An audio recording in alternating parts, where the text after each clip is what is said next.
what a race that was, right? Now, yes, Ferrari did not win. Am I disappointed? Slightly. Charles Leclerc, right, went for it, to his credit, off of the start of the race, right? He had to go for the move. He had to get in front of the McLaren because you need to be able to fight right from the front, right from the get-go in order to beat McLaren because, as you know, they are the top two cars, right?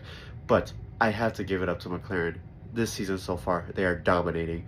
But what I'm more impressed about is the fact that these two drivers, Lando Norris and Oscar Piastri, despite being teammates, despite both being in the dominant car, there's not that typical hierarchy where there's one defined number one driver. The team lets them race, and I think it creates some of the most interesting races that we've had recently, in recent memory, but also it's creating one of the most interesting seasons that we've had recently, right? And for that, I really am grateful to the McLaren team.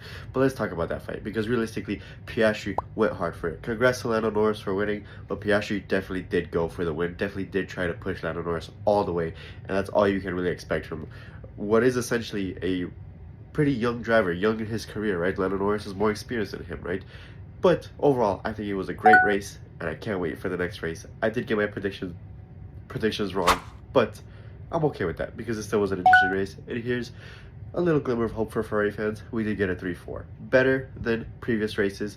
Lewis Hamilton did better, right? Obviously, we can talk about what he would have been able to do had Verstappen not been crashed out on lap 1, but that's a conversation for really more of a technical side, right? And at the end of the day, you gotta feel for Verstappen, right? He's trying to push. He has that looming race bands over his head, right?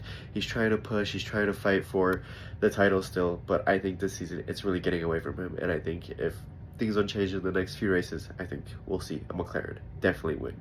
One of the McLaren drivers definitely win this Drivers' Championship. But thank you guys for listening in. Let me know what you guys thought about the race. And I shall see you guys next time. Peace, peace.